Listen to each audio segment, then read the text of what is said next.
Hello, my name is Leah and I'm with Baker Hughes, the African American Forum. And today I am reading day 1 of 28 Days, Moments in Black History That Changed the World. This story is about Crispus Attucks. Crispus Attucks is shot by a British soldier, beginning the Boston Massacre and ultimately the Revolutionary War. Crispus Attucks was a man self-made. Crispus Attucks was a man unafraid. When the redcoats turned on the colonists with guns, Crispus Attucks stood tall and challenged each one. 1 shot, 2 shots, straight to the chest.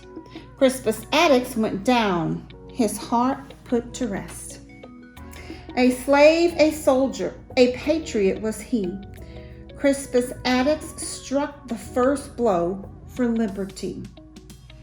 First to defy and first to die, Crispus Attucks sacrificed for the flag we hold high. Crispus Attucks was born in 1723 in Framingham, Massachusetts. He was the property of Williams Brown, but the son of an African father and a Native American mother. In 1750, he ran away to work on a whaling ship, but he also worked on the docks as a rope maker. The British troops, they were called redcoats, competed with the colonists for jobs, usually offering work for less money. This led to friction and arguments between the troops and the colonists. Crispus and 4 other men were shot that day, and their deaths became a spark for the Revolutionary War. 2 questions. First, what did Crispus Attucks' death begin? The other question, the friction and the arguing between the redcoats, the troops, and the colonists started what war?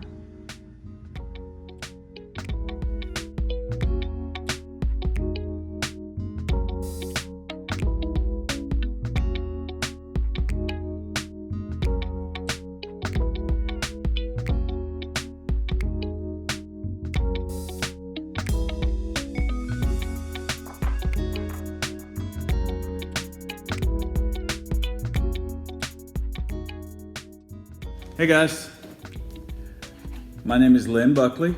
I am with Baker Hughes, and thank you for allowing me to read to you today. Today I'll be reading day 2 of 28 days. Day 2, March 6, 1857, Dred Scott decision, denying the right of citizenship to black people after slavery ended.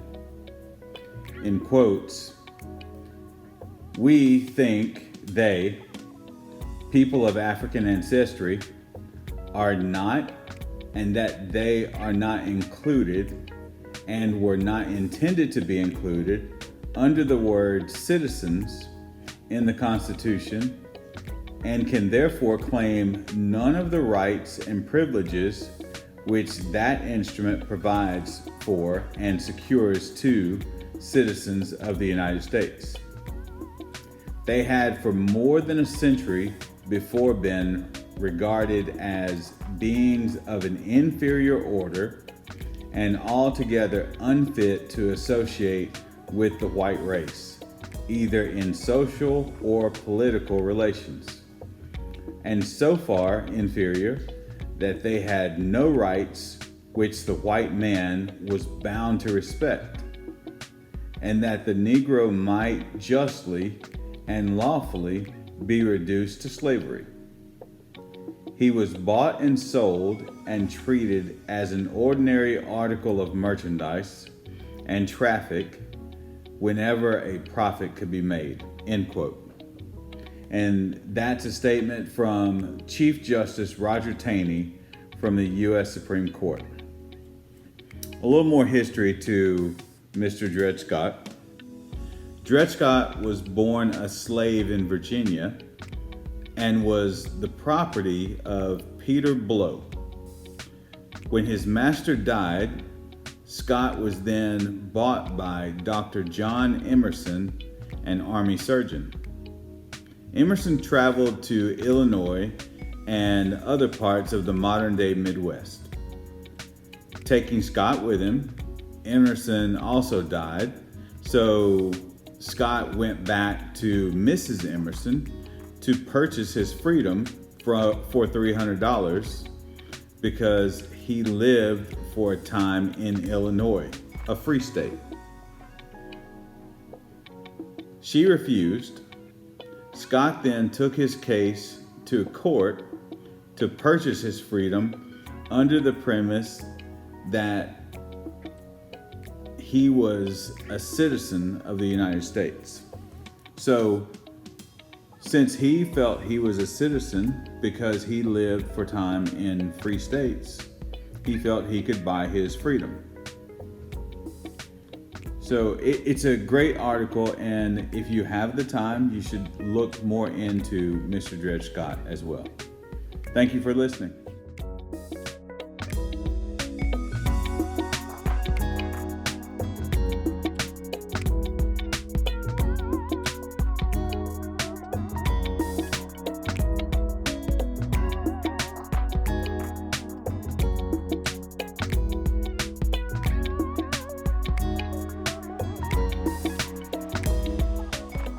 Hello, everyone. I'm Regina Jones, and I'm with Baker Hughes, and I'm absolutely honored to have the opportunity to read with you today an important book. It's about 28 days, 28 moments that are critical and absolutely important in Black history, and they changed the world. I'm going to talk to you today about day 3. On May 13th, 1862, Robert Smalls, who was a slave in the Confederate crew on a ship, commandeers it, sails it north, and delivers the ship to the Union. Under the cloak of night, Planter, the name of the ship, disappears, stolen to freedom. So, who's Robert Smalls? Robert Smalls became a wheelman, which is the same as a ship's pilot. And he eventually became a captain for the Union during the Civil War. He was the first Black captain of an American ship, and ultimately, he achieved the rank of Major Gentleman, which is a significant rank in the military.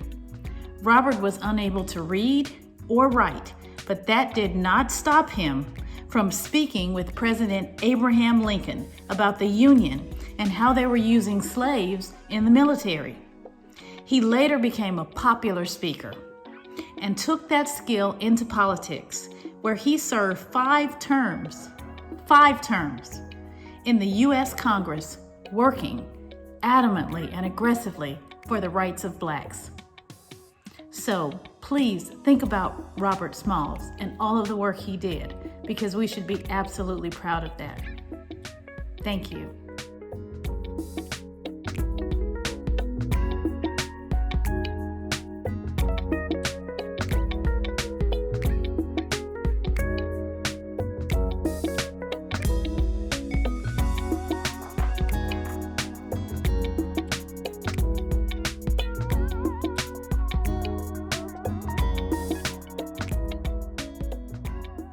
Day 4, July 9, 1868, 14th Amendment to the Constitution overturns the Dred Scott decision. The 14th Amendment, Section 1, states that all persons born or naturalized in the United States and subject to the jurisdiction thereof are citizens of the United States and of the state wherein they reside. Therefore, we are free to go.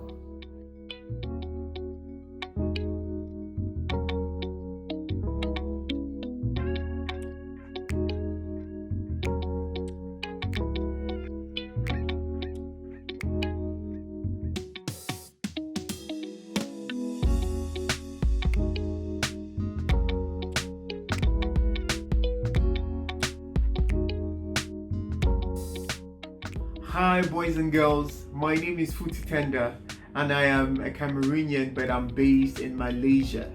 I'm going to read day 5 of 28 days, moments in Black history that changed the world. Let's go. Day 5, July 9th, 1893.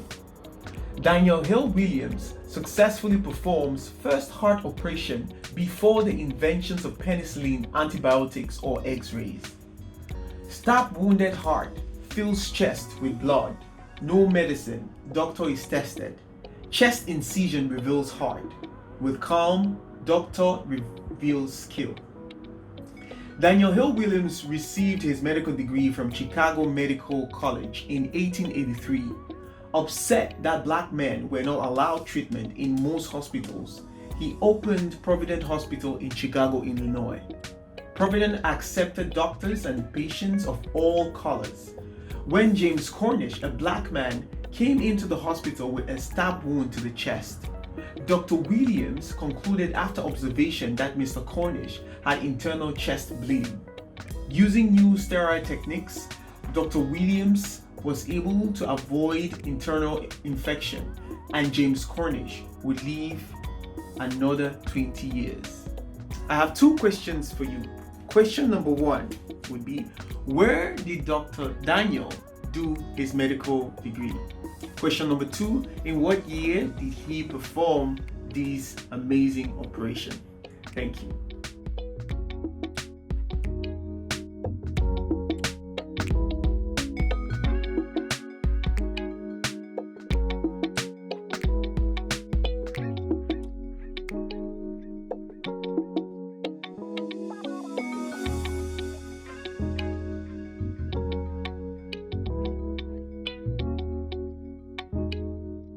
Hello, my name is Chaz Davidson, and I'm a program manager at Baker Hughes.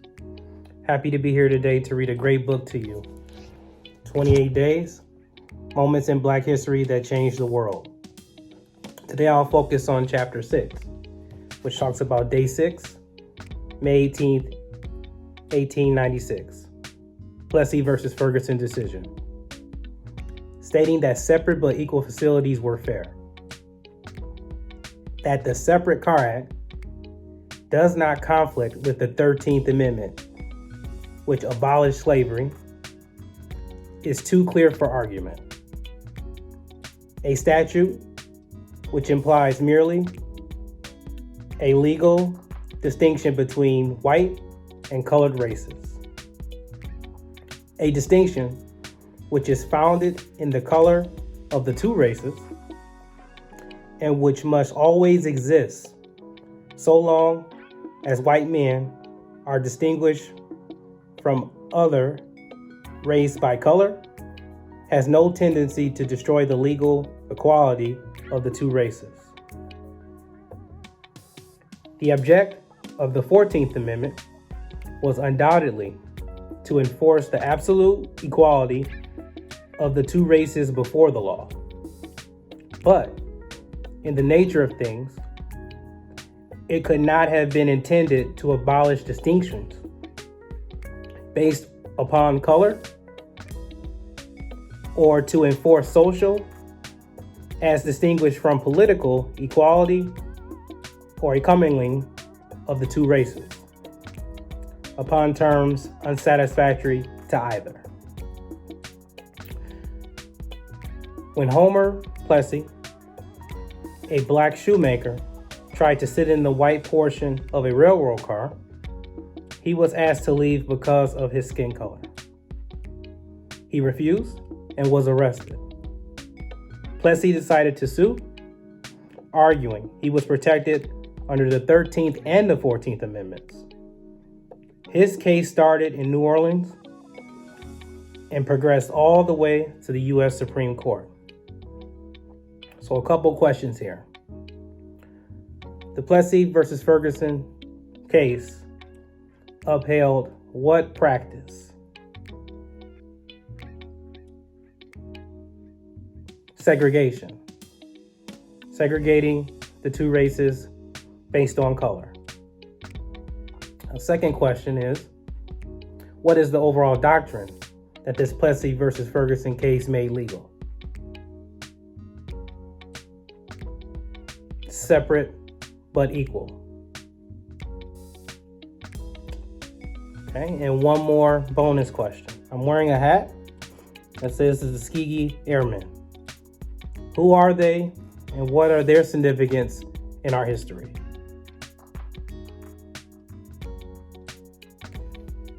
I enjoyed the time reading this to you.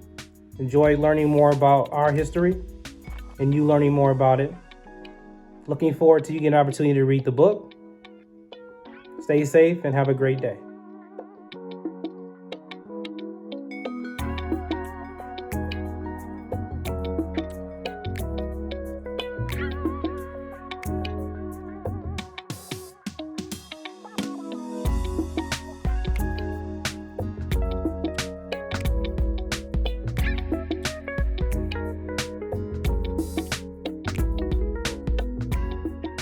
Hello, my name is Grady Broadnax, and today we'll be learning about Day 7, Matthew Henson. Matthew Henson was a black man that made it to the North Pole before anyone else did. And you can see him in the book here and what he looks like. Day 7, April 6, 1909, Matthew Henson and Robert Peary reached the North Pole, the first men to ever do so. Marpolok, the kind one, adventurous, tenacious, teacher, historic, educated, world traveler. Matthew Henson was orphaned at age 13. From then on, he traveled the world, starting on a steamship from Baltimore. At age 21, Matthew met Naval Lieutenant Robert Peary at a hat store when his boss recommended him for a job on an expedition to Central America. Many expeditions later, Henson and Peary attempted to reach the North Pole. It took several attempts before they were successful. Upon their return home, they were treated as frauds when another explorer claimed he had reached the North Pole first. More than a year later, their claim was proved true, and Peary was given many honors and medals. Henson received nothing, unfortunately, and was not recognized until 1944. Marpolok was the name given to him by the Inuit Eskimos.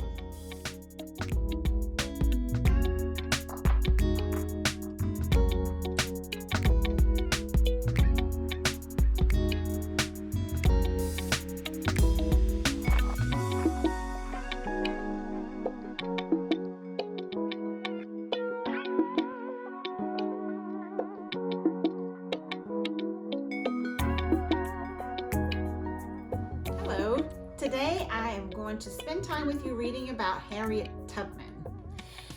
March 10th, 1913, Harriet Tubman dies of pneumonia, it says. A eulogy. Here lies Harriet, a life fully lived for 93 years. Born into slavery, put to housework at the age of 5, under her mistress's watchful eye. Harriet, born Araminta, managed to stay alive.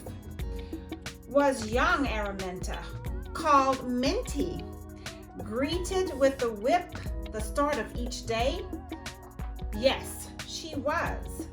When she stole a lump of sugar, did Minty endure 4 days and 4 nights in a pig pen, fighting an old soy and 9 of her piglets for potato peelings and old scraps in the trough to escape the beating?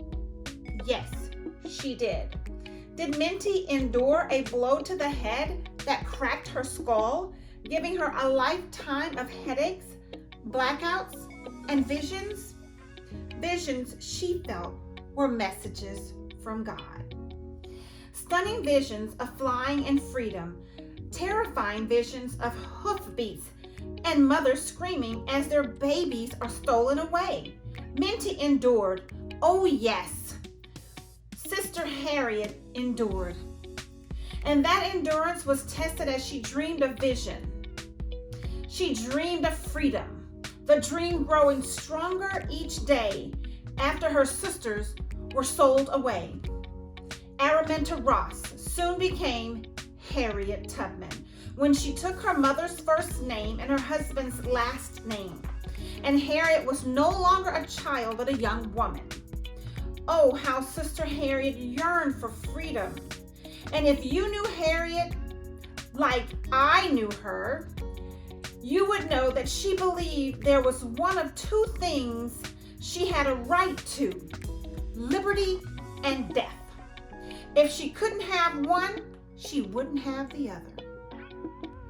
Through the guidance and kindness of others, she escaped Maryland a slave and entered Pennsylvania a free woman.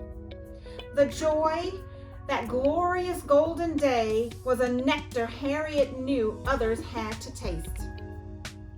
So rather than enjoy all that sweet freedom alone, Sister Harriet soon found herself running back home to deliver her family from slavery.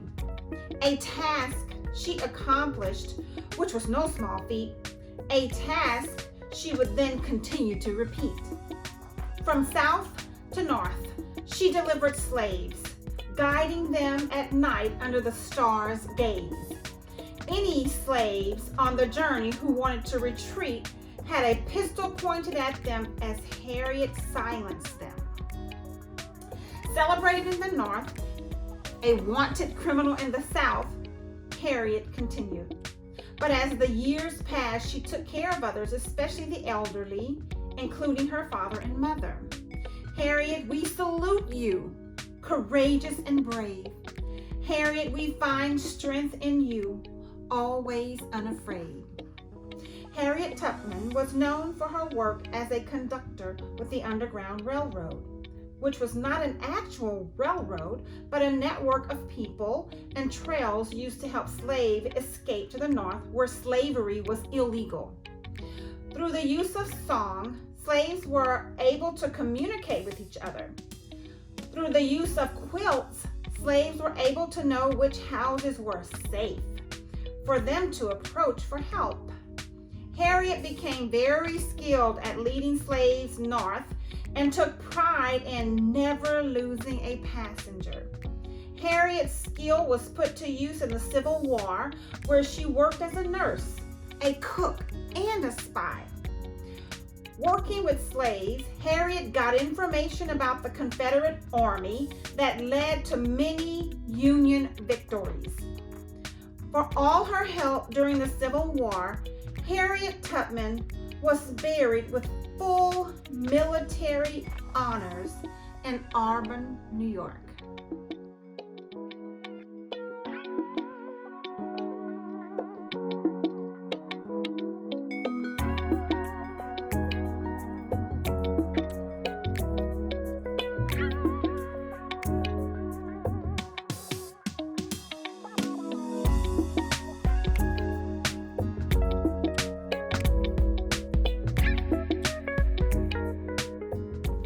Hi, I'm going to be reading Chapter 9 of 28 Days, Moments in Black History That Changed the World. So Chapter 9, or Day 9, is about Henry Johnson, who was a World War I hero. And as I read the story, I'd like you to think about what it must have felt like to be Henry, and also, what we can do differently to take care of people like Henry after the war, given that they sacrificed so much. So you can see here, you've got Henry, you've got German soldiers, so an explosion, and this is going to be about the story of Henry. So May 15th, 1918, Henry Johnson single-handedly fights off a platoon of Germans in the Argonne Forest during World War I to keep his friend Needham Roberts from being captured. To Europe, Private Henry Lincoln Johnson was sent to join the Harlem Hellfighters, an all-black regiment. Kept on the sidelines by the U.S. Army, the Hellfighters saw action with the French military. Private Henry Johnson saw action one night standing watch when ambushed by Germans in a fight. Bullets from the east, bullets from the west, 2 bullets caught Private Johnson in the chest. By Henry's side, Private Needham Roberts fought, 2 hit with grenades, stabbed and shot. Bloody but not dead, Private Roberts didn't drop.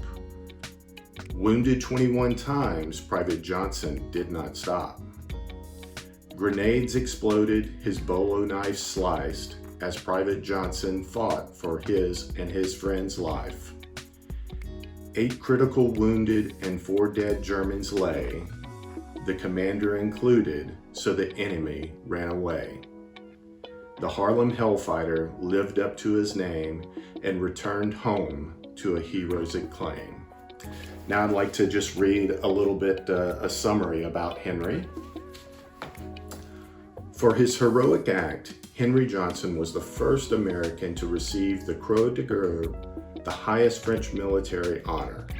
Instead of going home to rest, Henry elected to stay with his squad. The United States awarded him the Distinguished Cross more than 74 years after his death. Upon his discharge, he was not given his disability allowance and eventually died penniless.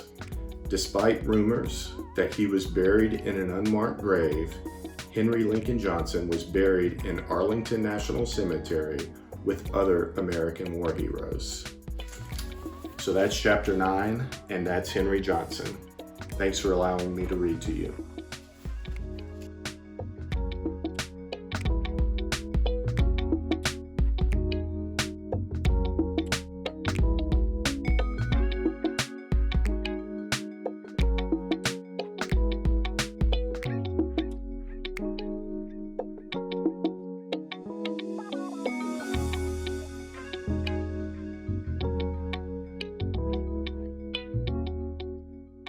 My name is Leola Fuller, and I'll be reading to you today, Day 10 from 28 Days.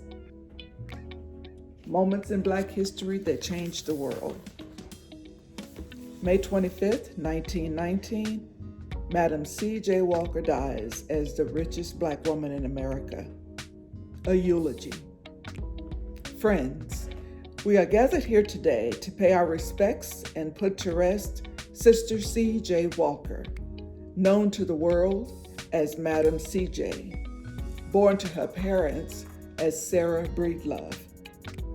Sarah was the 5th child in her family. Her brothers and sisters were born into slavery, while Sarah was the first child born free. But even though she was free, little Sarah worked like a slave. Like so many before her, Sarah worked the cotton fields in Louisiana from sunup till sundown. When she was just 5, Sarah pressed on after the loss of her mother and continued to press on when her father died just 2 years later. Sarah would leave Louisiana and move to Mississippi with her sister, seeking greener pastures. But what she found in Mississippi was no better than what she'd left. At 10 years old, Sarah took in laundry to earn money. Load after load, day after day, Sarah pressed on. By 14, Sarah had a husband, and just 3 years later, they had a baby girl they named Lilia. Now, Sarah's husband was a good man, but he passed away early, leaving Sarah and Lilia behind. But Sarah pressed on, and soon was on the move again, this time heading up the Mississippi River to St. Louis to see her 3 brothers who owned a barbershop. Sarah found comfort in the local church, where she met well-off, educated Black women who preached self-help, charity, and education. The members welcomed little Sarah and Lilia with open arms and inspired Sarah to work even harder. A marriage at age 26 that ended before it even started only strengthened Sarah's resolve. But the stresses of life were catching up with her, and soon her hair began to thin and disappear. Now, Sarah was a proud woman. She wanted a better life for herself and her daughter, but she didn't like what she saw in the mirror, so she looked to do something about it, and she started with her hair. Sarah came across hair care products that grew her hair out nice and thick, and like Samson long before, Sarah found strength in her hair. She began selling those products for the company and earned more money that first week than she ever did in 1 week doing laundry. With a confident head on her shoulders, Sarah took matters into her own hands by creating her own hair care products inspired by Mother Africa. Sarah perfected her formula using vegetables, natural oils, and perfumes gotten from the pharmacy, and then set out with confidence selling door to door, day after day, mile after mile. It was about this time Sarah would marry Charles J. Walker. Now, Sarah may not have gone to business school, but she was smart enough to know if you treated yourself as a high-class professionals, then others would do the same. Born Sarah Breedlove, but known to the world as Madam C.J. Walker. Did Sarah tell black women they had bad hair? No, she did not. Did Sarah use some high-fashion models to promote her products? No, she did not. No, friends, Sarah put her own face on her products, showing a proud black face with a confident smile to the world. Her confidence inspired others, and just as she sold her products for the company that grew her hair, Sarah offered her customers the same thing, and her business took off, providing her with immense wealth, enough to build her own factory on her own land in Pittsburgh, to buy another factory in Indianapolis with a beautiful movie theater, because the local segregated theater charged more for blacks than whites, enough to give to charities as she pleased, enough to build her own home in New York. Even though she tooled around town in her fancy cars, wearing her expensive clothes and hats and furs, Madam C.J. Walker, born Sarah Breedlove in Delta, Louisiana, never forgot where she came from. And as she traveled the great country telling her story, Sarah would remind everyone, including the great Booker T. Washington, I came from the cotton fields in the South. I was promoted from there to the wash tub. From there, I promoted myself into the business of making hair goods. I know how to grow hair as well as I know how to grow cotton. Yes, she did. Sarah surely did. And as I stand here before all of your tear-stained faces, I say, let us remember Sarah for her generosity of spirit. Let us remember Sarah for her compassion. Let us remember Madam C.J. Walker as that little girl in the cotton fields, head covered by a handkerchief, pressing on as so many did before her. Sarah, you may be gone, but we too will press on. When Madam C.J. Walker died, her wealth was estimated at over $1 million. She was the wealthiest black woman in the country at the time and one of the wealthiest black Americans. She took great pride in building her company and spent as much time donating money to various organizations like the NAACP to support causes concerning the black community.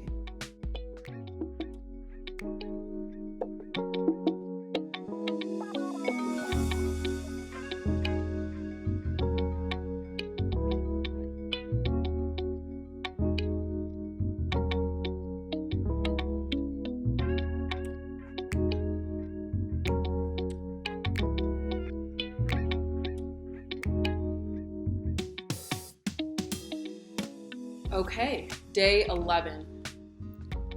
June 15th, 1921, Bessie Coleman receives her pilot's license in France since no American flight schools accepted women or blacks. Bessie Coleman was a dreamer from Waxahachie. She dreamed one day she would be somebody. Bessie was smart, she had an education, she loved to read books and solve number equations.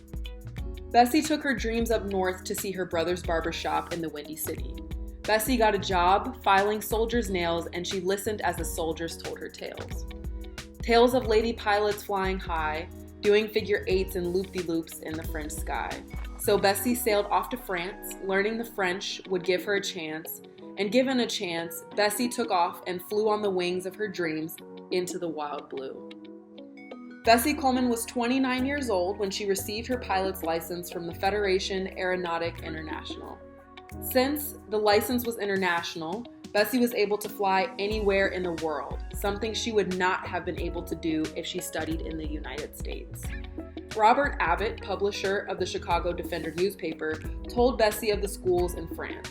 The newspaper sponsored her and covered her story as she made progress.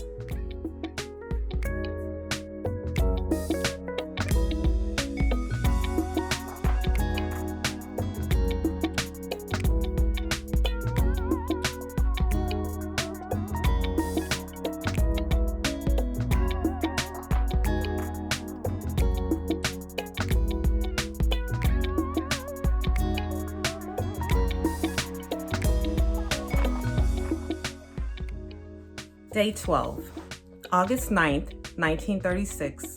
Jesse Owens wins his 4th Olympic gold medal.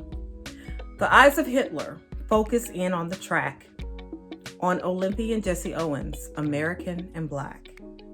The son of a sharecropper and grandson of a slave lines up in the starting block as the Nazi flag waves. Eyes focus forward, feet ready to run. Then the Buckeye bullet explodes at the gun. 3 winning races and 1 long jump victory earned 4 gold medals and a place in history. Jesse Owens was the first American track and field athlete to win 4 gold medals in a single Olympics. He tied the world record in the 100-meter dash, set an Olympic record in the 200, set Olympic and world records in the first leg of the 4x100 relay, and set an Olympic record in the long jump. His record-breaking feat proved that Black athletes could compete at the highest level of the sports.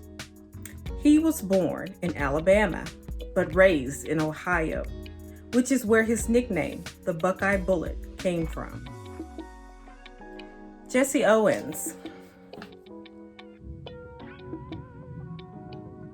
Ponder his first feats. What is Jesse Owens known for?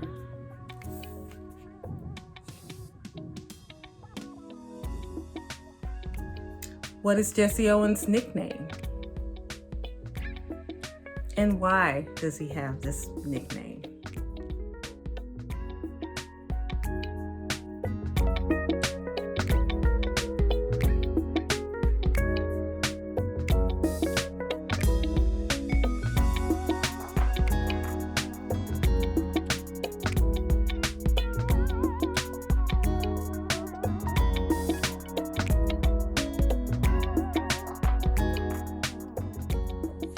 Hello, my name is Claudia Mercer and I'm from Baker Hughes.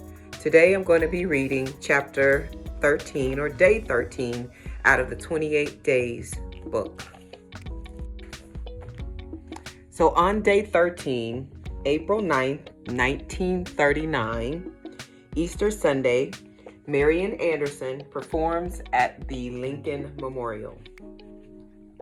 Lincoln looms over a sepia songbird, chirping a sweet sound over a sea of 75,000 inspired faces, made up of various races. Wide eyes witness a historic first, while millions of ears become immersed when the songbird's voice spreads across the land through the power of radio. Souls stir as the songbird floats on heavenly high notes, filled with the promise of freedom, justice, equality, and liberty. The pride of Philadelphia, born of humble beginnings, Marian Anderson stands majestic, the eldest of 3 female siblings. The self-taught songbird sang for kings and royalty in foreign lands long before she could sing for thee. Segregated America, united musically. On perfect pitch notes, Marian sang of we, to the country divided by the definition of equality. Caged by color, the songbird took wing, and America's spirit soared when Marian sings.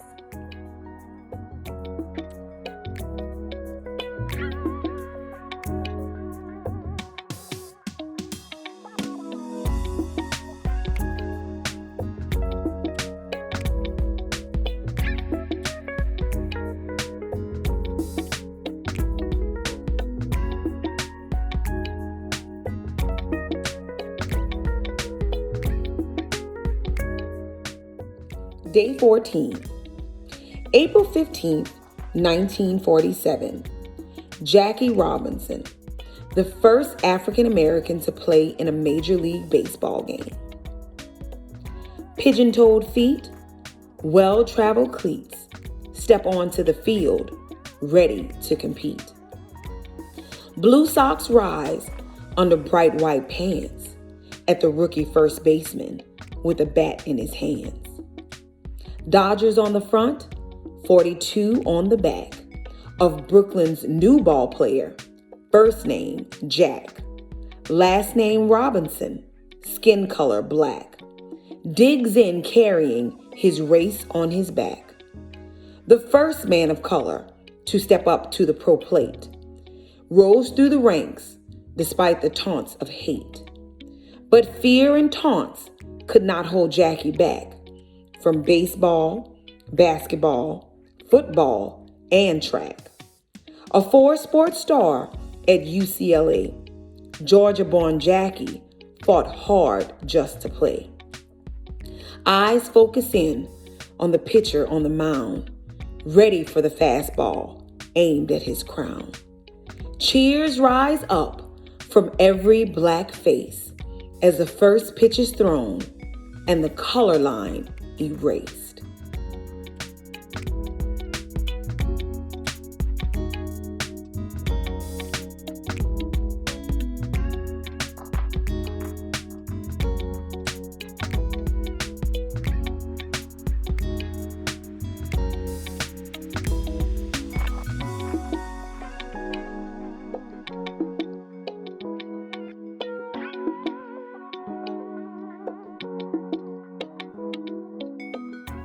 Day 15.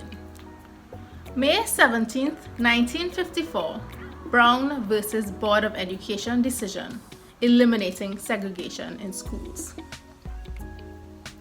When Oliver Brown of Topeka, Kansas, tried to enroll his daughter in the nearest school, just 7 blocks away, he was told it was for white children only. To get to the black school, his daughter would have to walk a mile through a railroad switchyard.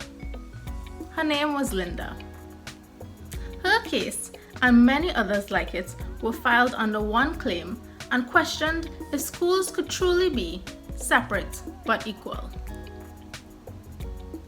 The United States Supreme Court said, "We conclude, in the field of public education, the doctrine of separate but equal has no place. Separate educational facilities are inherently unequal." This is a picture of 2 children holding up an educational institution.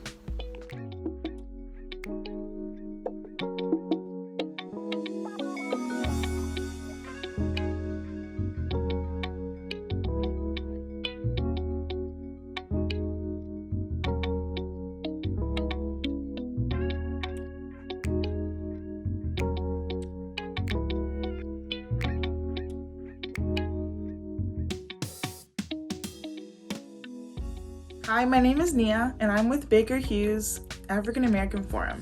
Today I'm going to read you Chapter 16 of 28 Days, Moments in Black History That Changed the World.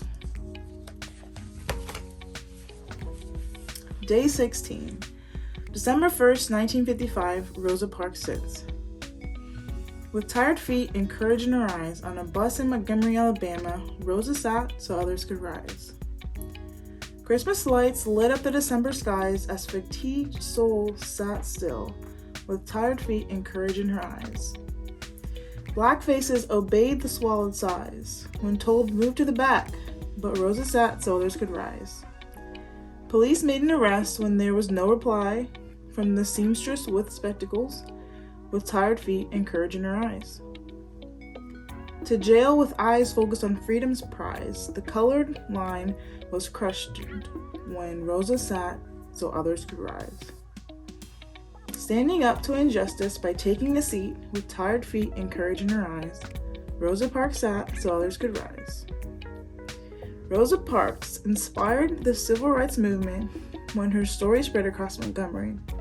A boycott of Birmingham buses was organized by a young minister by the name of Martin Luther King Jr.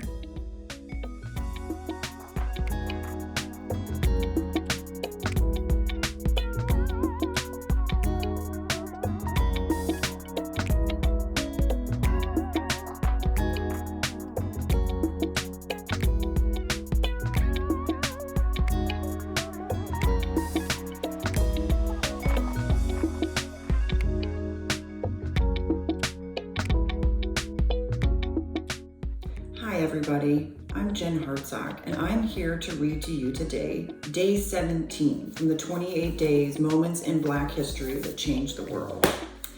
So on Day 17, which you can find right here, we're going to talk about some athletes. And those athletes are Althea Gibson and Arthur Ashe. So on Day 17, May 26, 1956, Althea Gibson becomes the first Black woman to win a tennis title. August 25th, 1968, Arthur Ashe becomes the first Black man to win a tennis title. So let me read a little more. Althea Gibson, Arthur Ashe, champions in tennis, champions with class. Althea, raised in Harlem, NYC, first became a paddle tennis prodigy. Arthur, born in Richmond, VA, was 6 when tennis called him to play. Althea progressed from paddle to racket and learned to chase the ball and smack it. Arthur progressed on the court fast and hit the books hard, becoming first in his class. Althea and Arthur soon began to win, not once, not twice, but again and again. But Althea and Arthur were shut out of play with white players in big tournaments until one fine day. The stage, the French Open, where Althea became the first Black champion in the pro tennis game. 12 years later, Arthur held in his hand the US Open trophy as the best in the land. There's Althea and there's Arthur with that trophy. Like Jackie Robinson before, Althea Gibson and Arthur Ashe erased the color line with hard work and class. Althea Gibson was born in South Carolina on August 25th, 1927, and moved to New York City when she was 3. She took up tennis at the age of 14 and would eventually go on also to win Wimbledon twice and the US Open twice, earning her a total of 5 Grand Slams, major tennis titles. Arthur Ashe was born July 10th, 1943 in Richmond, Virginia. He was valedictorian in his high school and turned pro at the age of 26. In addition to winning the US Open, he went on to become the first Black tennis player to be ranked number 1 in the world. So I have a few questions for you to talk about as a class. I'm curious, first, were any of you surprised that a woman tennis player got a title before a man tennis player? I'm just curious what you guys think on that. And then secondly, I'm wondering if you all have a favorite sport yourselves. One that you started when you were very young, or maybe a sport that you want to learn how to play when you're a little bit older. So let's talk about both, like what do you think about the story? And then also I love the idea of you sharing your best sports stories and where you think that you should be spending your energy when you're out playing as well. Good luck.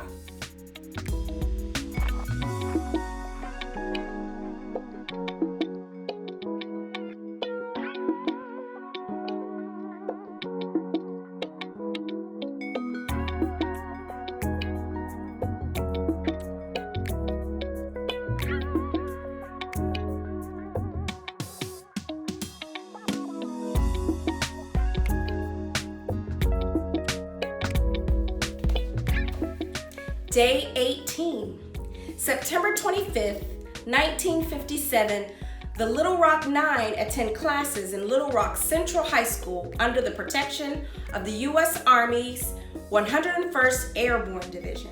On day 1, 9 fresh faces, wide-eyed and black, tried to enter Central High School, but the National Guards kept them back. One was separated, wearing dark sunglasses, hiding tears of fear as white faces harassed her.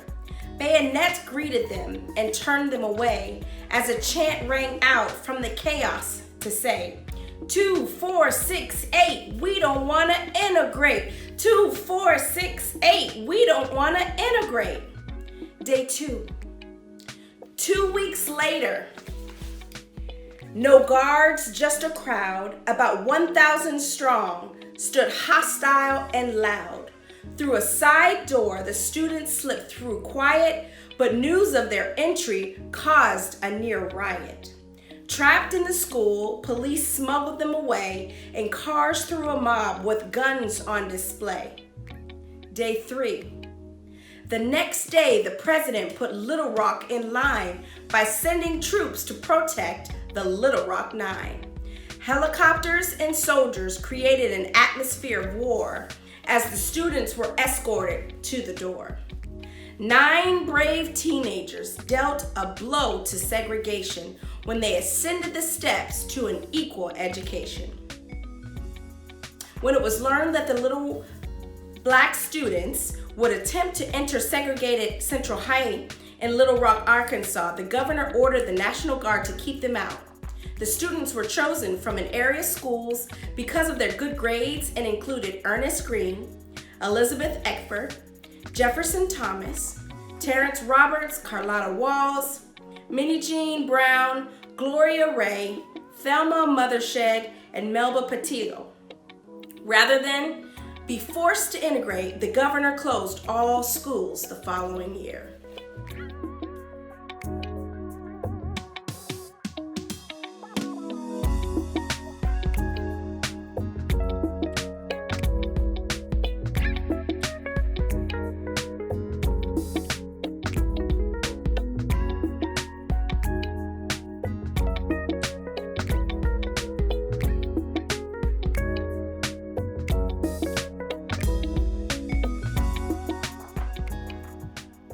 Hi, I'm Kim Holder and I work at Baker Hughes. Today I'm here to read a little bit more about Wilma Rudolph. Chapter 19. Wilma Rudolph was the first American female track athlete to win 3 Olympic gold medals in a single games. In Rome, 1960, she set Olympic records in the 100 and 200 meter races, and a world record in the 4x100 relay, where she was the anchor, which means she was the last person and crossed the finish line on behalf of her team. 4 years earlier, at the age of 16, she earned an Olympic bronze medal as part of the 4x100 relay team. Let's learn a little bit more about Wilma and her life. In 1940, a June baby, a child born in St. Bethlehem, Tennessee. Do you know where Tennessee is? A sickly child born 2 months early.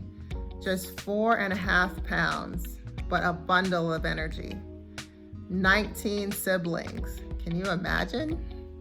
All trying to relieve her as she battled pneumonia, measles, and scarlet fever.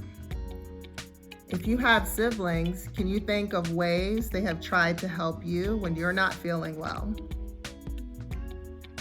Then came polio, and a heartbreaking talk with doctors said that she may never walk again. But visits to a hospital 50 miles away, twice a week, and leg massages every day brought the leg back to life and allowed her to play. First came basketball, then came track, then came the Olympics and the wind at her back. With legs like a gazelle, powered by the heart of a lion, Wilma Rudolph took gold with the will strong as iron. I hope you enjoyed learning a little bit more about Wilma Rudolph. Enjoy the rest of the book.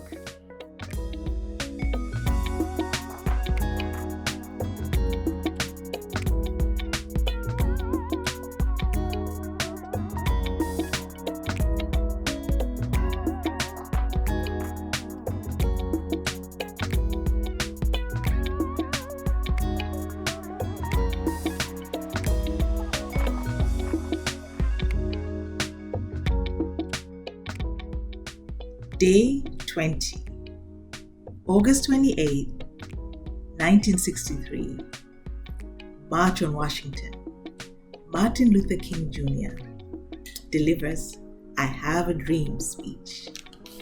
On buses they came, on trains they came, in cars they came, on planes they came, by foot they came to march.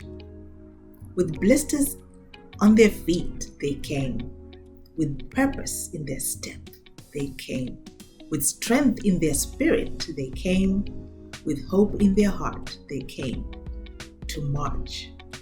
Old faces, young faces, black faces, white faces marched and gathered and listened, standing small beneath Lincoln, standing tall above the crowd. One voice spoke, "I have a dream," and the world listened. Over 200,000 people participated in the March on Washington for Jobs and Freedom. But with the power of TV and radio, it was broadcast to the world. Various Black leaders spoke throughout the day before Martin Luther King Jr. ended with his now famous speech. A year later, the Civil Rights Act was passed, ending segregation.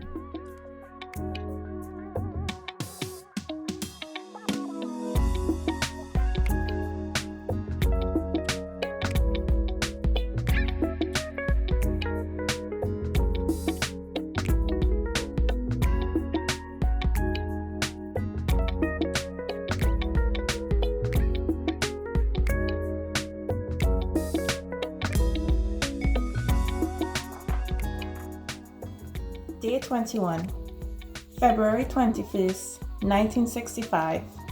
Malcolm X is assassinated.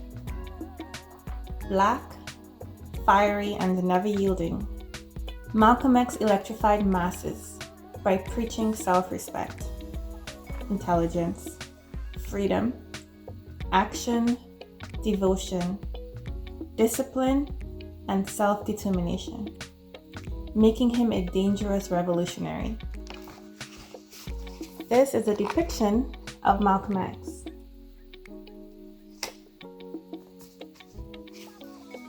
Malcolm X, born Malcolm Little, stepped into the public eye as a minister for the Nation of Islam, which became labeled as the Black Muslim Movement. The nation's leader, Elijah Muhammad, preached education and self-determination, among other things, to its members. But before Malcolm was introduced to the Nation of Islam, he made some bad choices that ultimately landed him in prison. Malcolm used his prison sentence to educate himself by reading books and joining the debate team.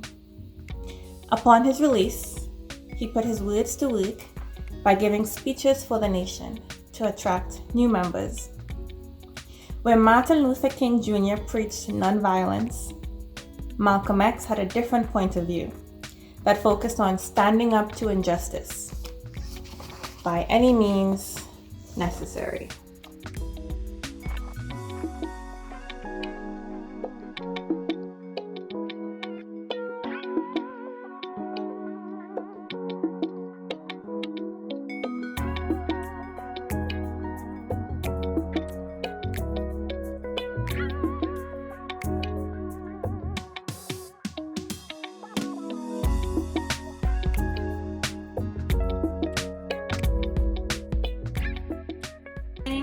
My mom is Leah Johnson. She works for Baker Hughes, and I'm going to read you a little story. Day 22, October 2nd, 1967. Thurgood Marshall sworn in as first Black Supreme Court Justice.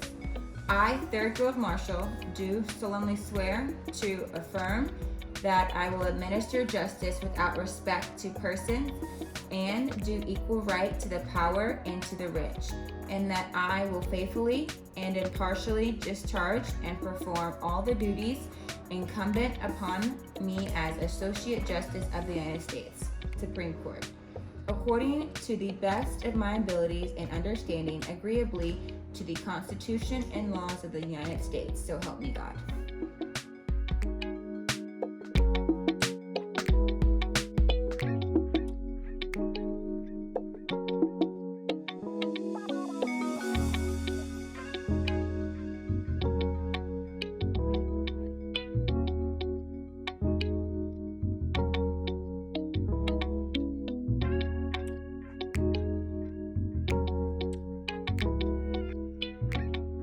Day 23. January 25th, 1972, Shirley Chisholm declares herself as a presidential candidate for the Democratic Party, the first Black woman ever to do so. Run, Shirley, run for New York State Assembly. Go, Shirley, go for U.S. Congress. Win, Shirley, win to become the president. Vote Shirley Chisholm, a woman for the people, unbought and unbossed.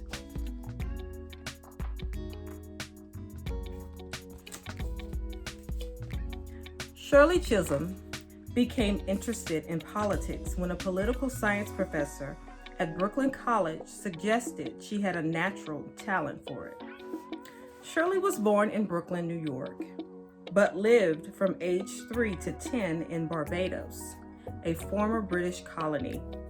There, she received a well-rounded education that made her a top student upon her return to New York, eventually earning several college scholarships. Throughout her career as a politician, Shirley spoke out for minorities and women. Her campaign slogan when running for president was, "Unbought and unbossed," to remind everyone that Shirley Chisholm was her own woman. Shirley Chisholm. Was she the first Black woman ever to run for president? What was her slogan?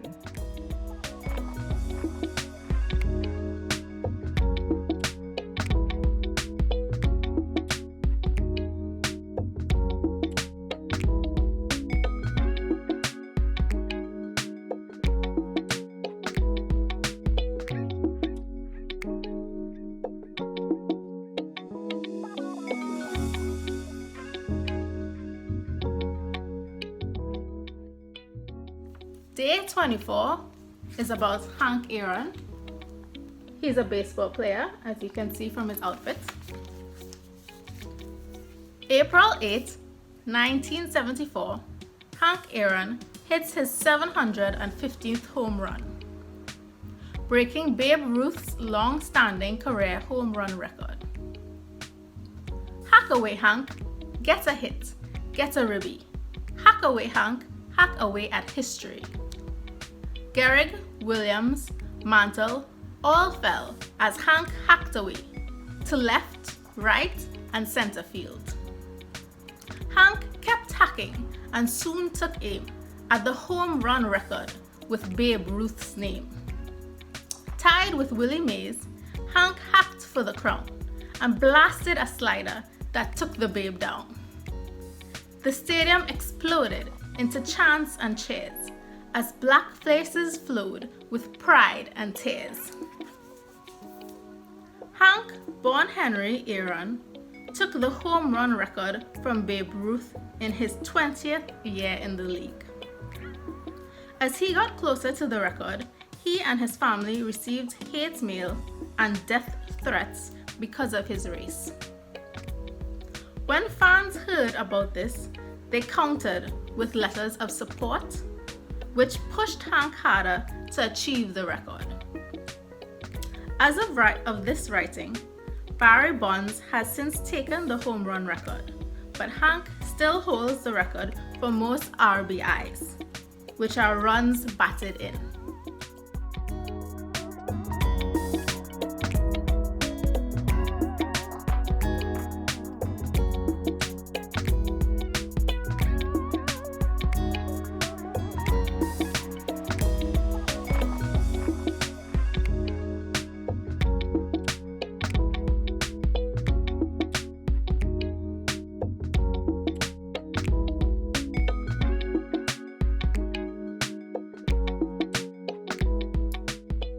Day 25.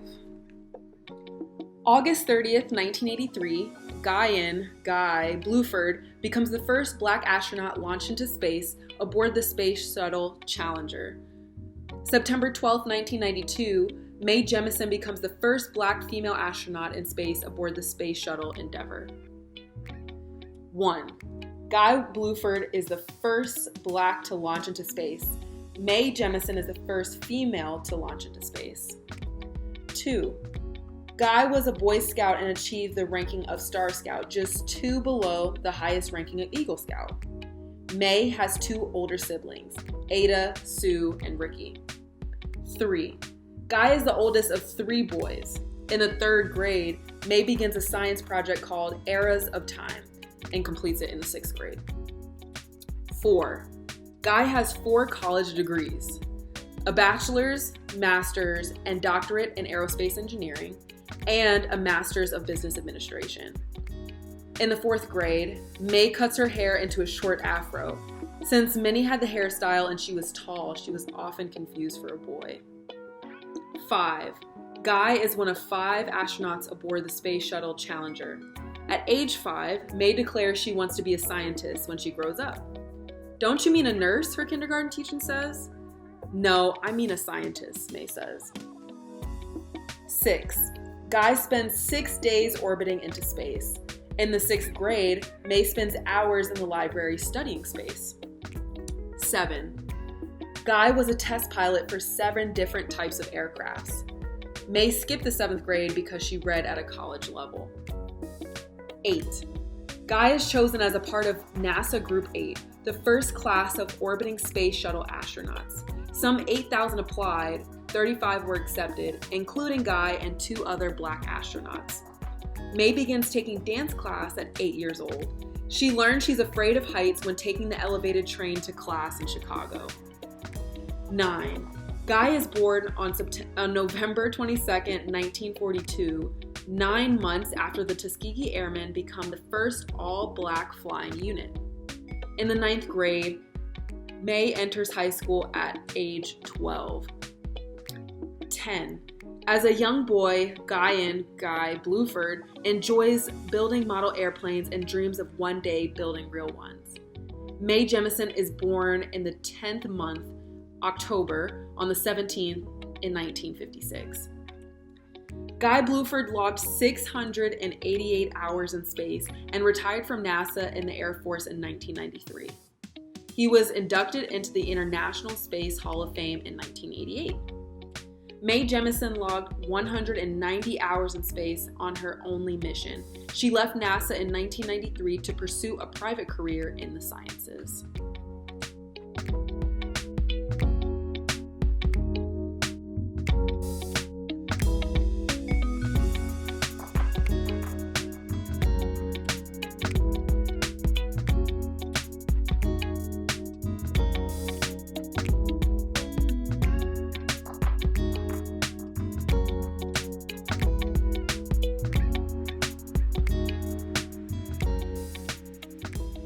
Hi, my name is Chelsea, and this is Mocha, and we'll be reading day 26. May 10th, 1994, Nelson Mandela, inaugurated as first Black president of South Africa. Mandela, Mandela, man of the people, Mandela, Madiba, Madiba, son of Africa, Madiba, South African President Mandela. Nelson Mandela was sentenced to life in prison on June 1964 when found guilty of trying to cause a violent revolution in South Africa. This was due to his work with the African National Congress, ANC, a group that supports the rights of Native Africans. In 1948, apartheid, separateness, went into effect in South Africa, creating laws that caused inequality between whites and blacks. Mandela was given many chances at freedom if he agreed to stop his work with the ANC, but he declined each time. With the eyes of the world focused on South Africa's brutal policies, President F.W. de Klerk began releasing political prisoners, including Mandela. The two men then worked to create a constitution and shared government for all South Africans. As a member of the Mandela clan, many took to calling him that as a nickname.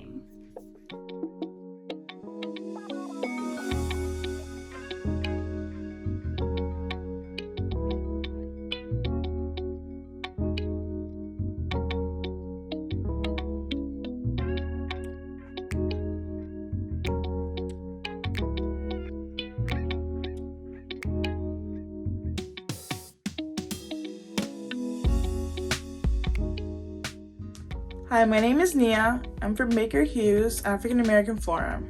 Today I'm going to read you chapter 27 of 28 Days, Moments in Black History That Changed the World. Day 27. February 27, 2003, Forbes magazine declares Oprah Winfrey the first Black female billionaire in world history.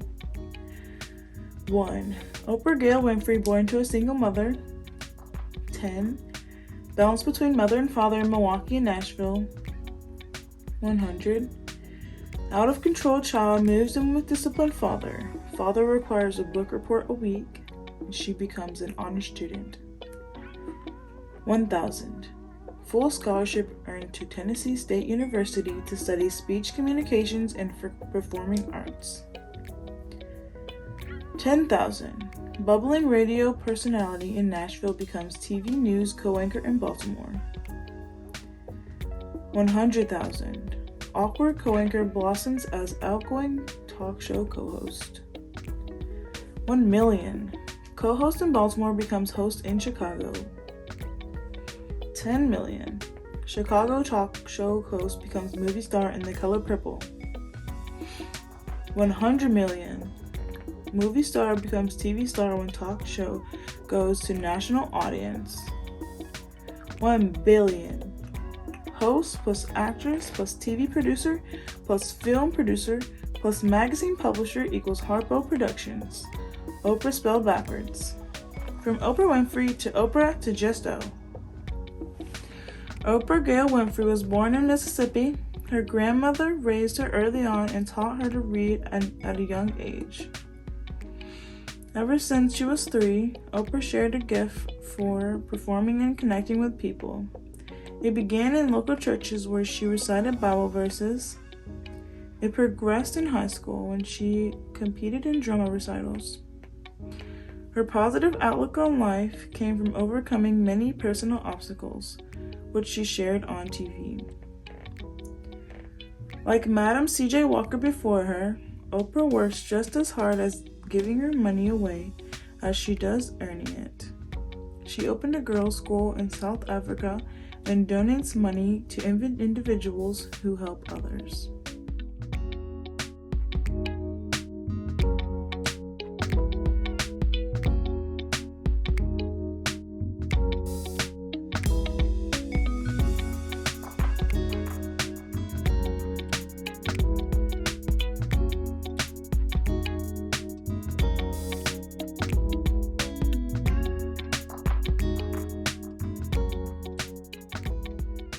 Hey guys, Lynn Buckley again, reading day 28 of 28 days.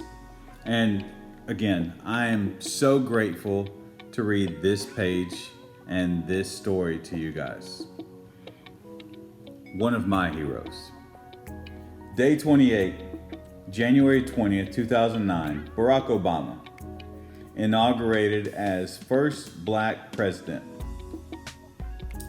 Crispus Attucks sacrificed, Dred Scott sued, Robert Smalls stole, so Barack could be counted.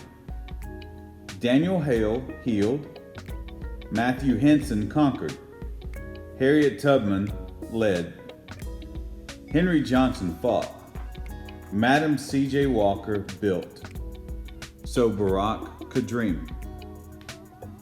Bessie Coleman soared, Tithie Owens sprinted, Marian Anderson sang, Jackie Robinson swung, Brown sued and won,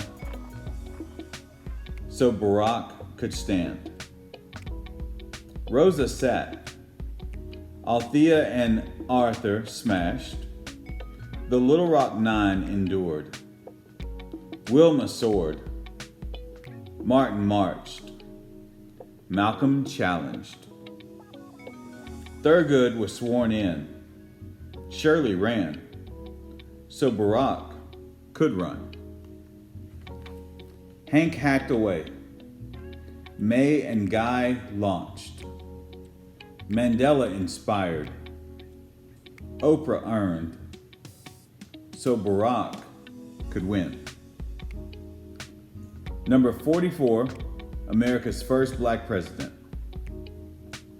Barack Hussein Obama was born on August 4th, 1961 in Honolulu, Hawaii. His mother was a white woman from Kansas, and his father was a black man from Kenya, Africa. Barack was called Barry for years because he had no true connection to his African name. But that changed when he went and he attended Columbia University. As a college student, he embraced his name and mixed heritage. Upon graduation, he moved to Chicago to work as a community organizer, then left to attend Harvard Law School.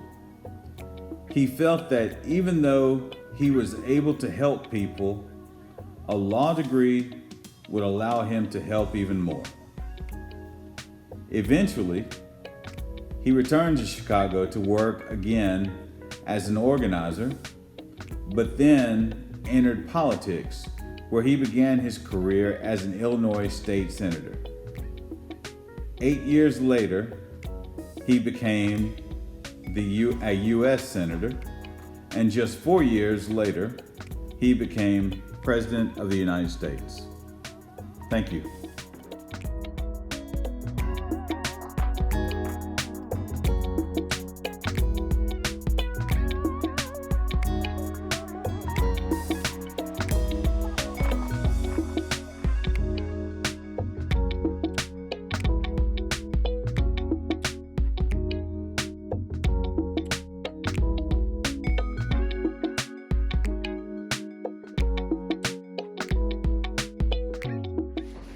Leah Johnson, reading the last story or poem in the book, 28 Days, Moments in Black History That Changed the World. This poem is titled Today. What will today bring? What will today be? Will today be the day that you make history? Will your thoughts evolve science?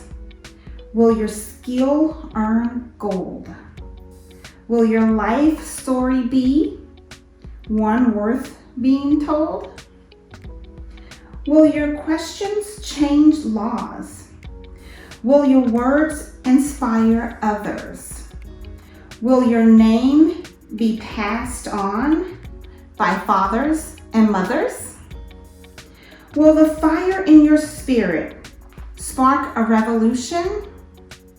Will your actions advance humanity's evolution? Will others follow you into battle to defend liberty? Will today be the day you make history? Today is the day. Today is to be.